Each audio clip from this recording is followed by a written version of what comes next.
Professor Hetman, distinguished guests, ladies and gentlemen, on behalf of our colleagues in Hong Kong, I'm going to share with you some of our recent work, as well as our updated understanding about how the environment would interact with child health and development. In the 1960s, Hong Kong used to be called a city of children because of its large number of young population who were energetic and motivated.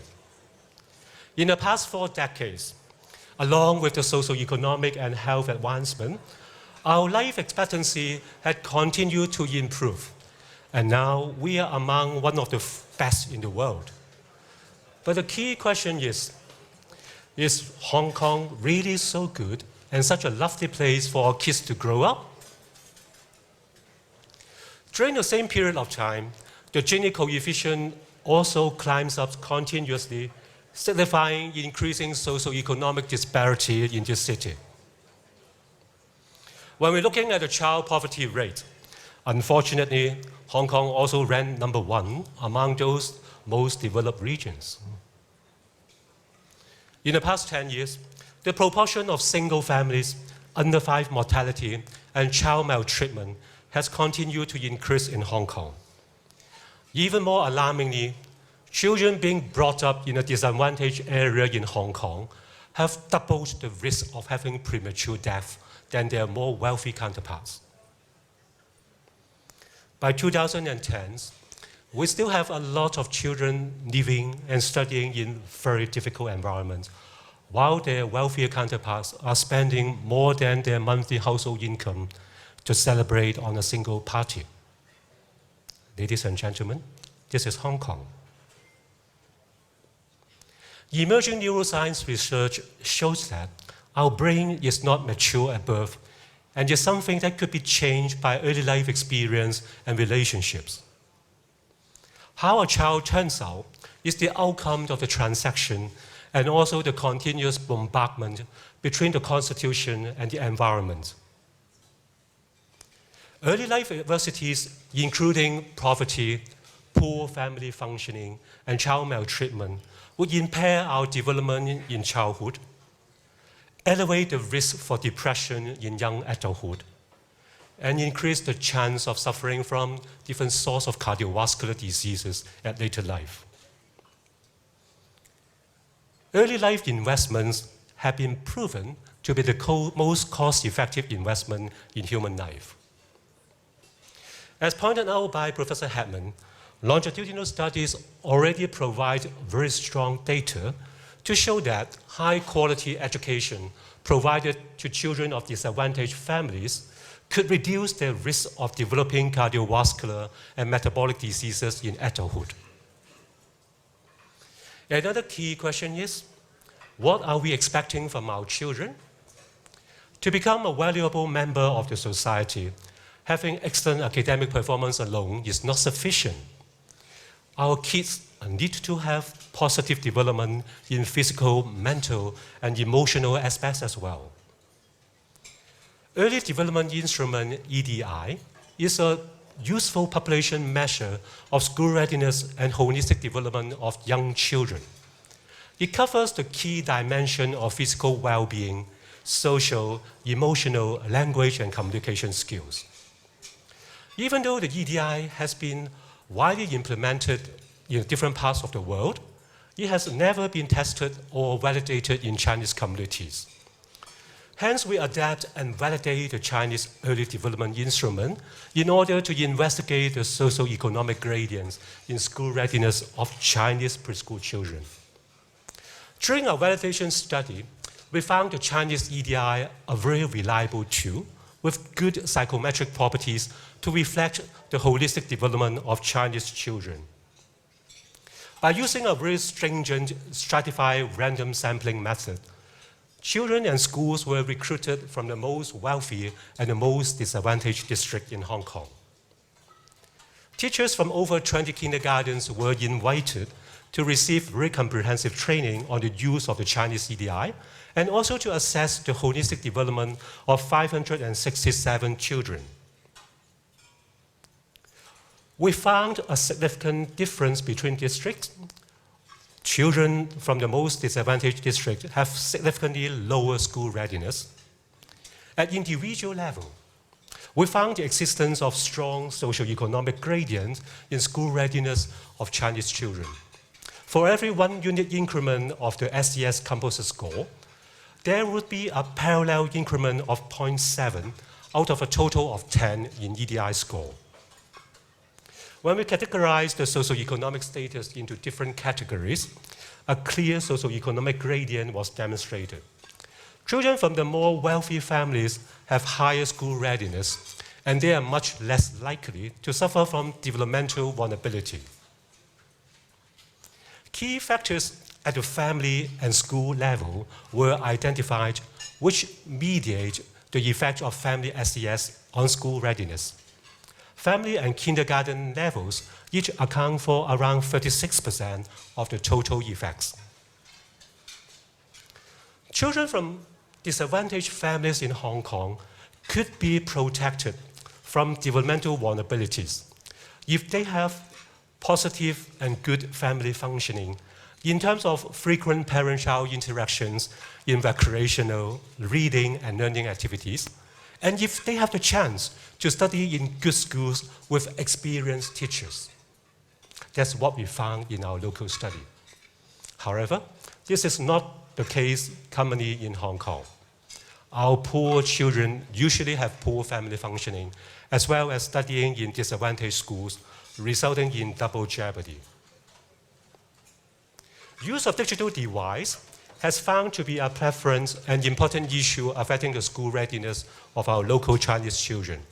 For example, having television in a child's bedroom is associated with lower school readiness, and the ownership of smartphone is associated with low school readiness in physical health and well-being domain. It is interesting to realize that putting a television in your child's bedroom would flatten the socioeconomic gradient in school readiness, even though proper parental control could help to minimize the drop in the EDI score a little bit. On the other hand, sleep has been identified as the most important period of the day affecting growth and development. Although the detrimental effects of sleep deprivation on adolescent health have been well documented, there is still a large knowledge gap on whether sleep would affect the early development of our children. Therefore, we conduct the first study of such on the relationship between sleep duration and the school readiness of preschool children. By using the standard of 11 to 12 hours per day as a standard recommendation, only 11% of preschool children in Hong Kong have sufficient sleep. And almost 20% of them suffer from quite significant sleep deprivation. Even more important, we found those children with sufficient sleep have much higher school readiness over the different domains of the EDI. Those children deprived of sleep have much lower school readiness, in particular in their emotional and language cognitive domains. When we look at the subdomains of the school readiness, children with significant sleep deprivation have much more hyperactivity and inattention, and also a much lower chance of having positive pro-social and helping behavior. When we look at the predictors of sleep duration, we found the sleep duration of our children were positively associated with good family functioning, but negatively associated with the use of digital device. Sleep indeed plays a central role in child development. The less hours children sleep, the lower are their school readiness, and this is particularly true in wealthier families. Sleep deprivation in children increases the risk of vulnerability in school readiness. We follow up this cohort of children in order to understand and study their holistic development and psychosocial well-being. This cohort study is the first of such, which provides the data and allows us to study the existence and magnitude of the socio-economic gap in school success, the extent to which the school readiness of preschoolers at K3 predicts their subsequent school success in P3, and also the extent to which the socio-economic gap observed in kindergarten is attenuated or intensified during formal schooling. This is indeed the first study in Hong Kong to provide longitudinal data on the link between school readiness and kindergarten and academic success in primary school, and also the changes in achievement gap between the rich and the poor. Our preliminary data showed a significant difference in terms of academic performance between the wealthy and the poor districts in Hong Kong. At individual level, we found the family's socio-economic status negatively correlate with both the academic performance in mathematics and Chinese. Families of lower social class and also children from all those disadvantaged families, they have more behavioral problems and less psychosocial well-beings. We also found the Chinese EDI result, in particular in the language and cognitive domain, predicts the subsequent academic performance of the children in primary school very well. Our study also examines the question whether there's any change in the socio-economic gap from K3 kindergarten to primary school P3. The initial socio-economic gap in the school readiness and kindergarten K3 seems to widen significantly when the kids enter into primary school in both mathematics and Chinese performance. As illustrated by this diagram, the socio-economic status predictive value on developmental outcome is increasing over age, signifying that the socio-economic gap is widening as a child grows up in Hong Kong.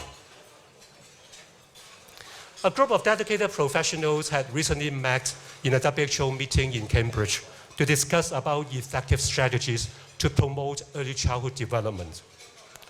We found not just nutrition and health intervention programs are important. High quality education, and in particular strong family functioning, will also be key determinants of child development.